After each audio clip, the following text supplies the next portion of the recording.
मंगला गौरी की व्रत की कथा। सभी भक्तजनों को पूर्णचंद्र पांडे का सादर प्रणाम। भक्तजनों, श्रावण का महीना बड़ा पवित्र है। आप इस महीने में व्रत रखते हैं, कथा श्रवण करते हैं, और आज मैं आपको मंगला गौरी व्रत की कथा सुनाने जा रहा हूं।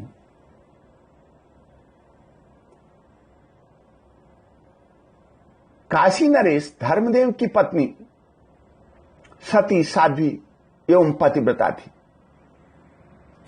परंतु उसके कोई पुत्र नहीं था। सब प्रकार के सुखों से समृद्ध होते हुए भी वे दंपति बड़े दुखी रहा करते थे। उनके यहां एक भिक्षुक जटाधारी सन्यासी के रूप में प्रतिदिन आया करते थे। रानी ने सोचा क्यों न भिक्षुक को कुछ दान दे दिया जाए। श्रावण का महीना है, पवित्र महीना है, हो सकता है इसी पुण्य से मुझे पुत्र की प्राप्ति हो जाए। ऐसा विचार कर पति की आज्ञा से रानी ने भिक्षुक की झोली में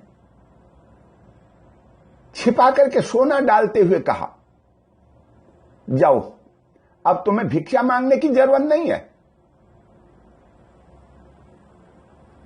कुछ मेहनत करो, कमाओ और अपने परिवार के साथ सुख से रहो।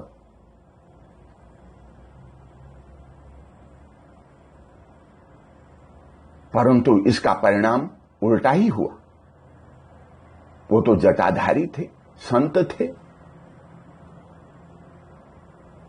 जो आज मिला आज ही समाप्त कर देना है, गृहस्थी की उन्हें कोई चाह नहीं। वो भिक्षुक अपरिग्रह वृत्ति थी। उन्होंने अपना व्रत भंग जान करके राजा और रानी को संतानहीनता का शाप दे दिया। शाप से रानी अत्यंत दुख से व्याकुल हो गई। उन्होंने भिक्षुक के आगे हाथ जोड़े।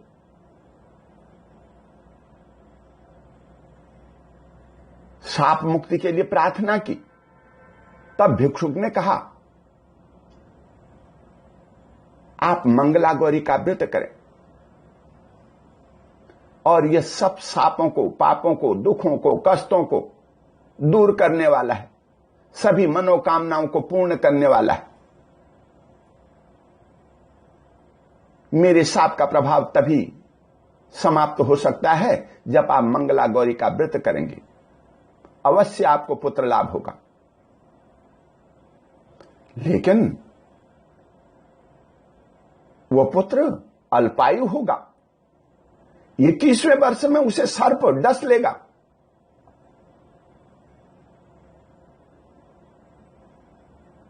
भिक्षुक ऐसा कहकर के चला गया। रानी ने मंगला गौरी का व्रत किया, उसे पुत्र की प्राप्ति हो गई। बड़े लाड़ प्यार से पलने लगा। जब कुछ बड़ा हुआ उसका नामकरण भी कर दिया गया। चिरंजीव उसका नाम रखा। चिरंजीव का विवाह एक ऐसी कन्या से कर दिया जिसकी माता मंगला गौरी का व्रत किया करती थी,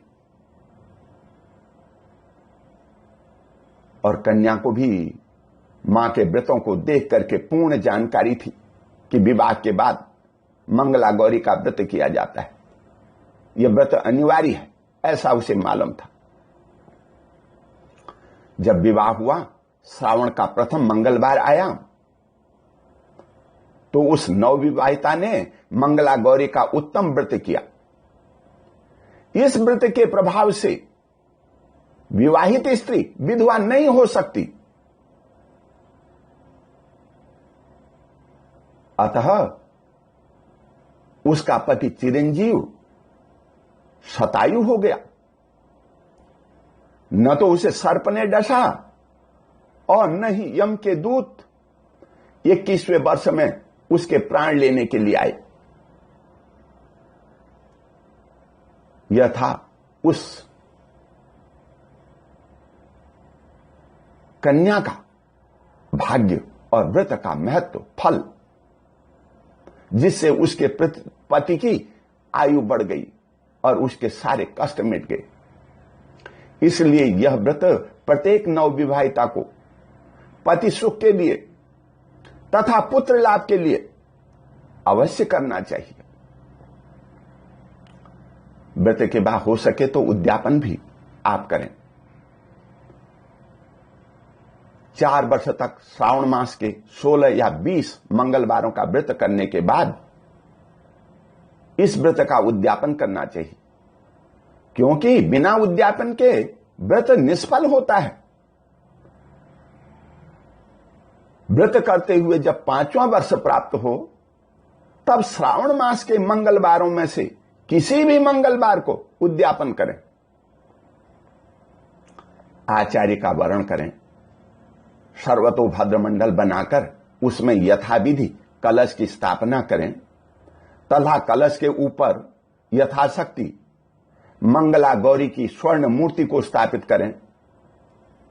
इसके बाद गणेश आदि स्मरण पूर्वक श्री मंगला गौरी नमः इस नाम मंत्र से गौरी की यथोपलब्धोचार जो भी आपके पास सामग्री है उससे पूजा करें।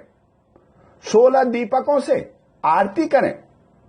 एक थाली में आटे के दीपक बना लें, सजा लें थाली को, फिर इससे आरती करें।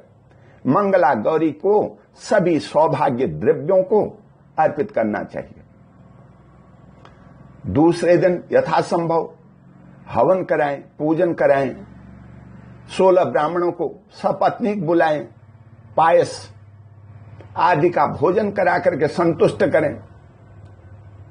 उत्तम वस्त्र तथा सौभाग्य पिटारी का दक्षिणा सहित दान करें। इसी प्रकार अपनी सास जी के चरण स्पर्श करके उन्हें भी चांदी के एक बर्तन में 16 लड्डू, आभूषण, वस्त्र तथा सुहाग पिटारी दें। अंत में सबको भोजन करा करके स्वयं भी भोजन करें।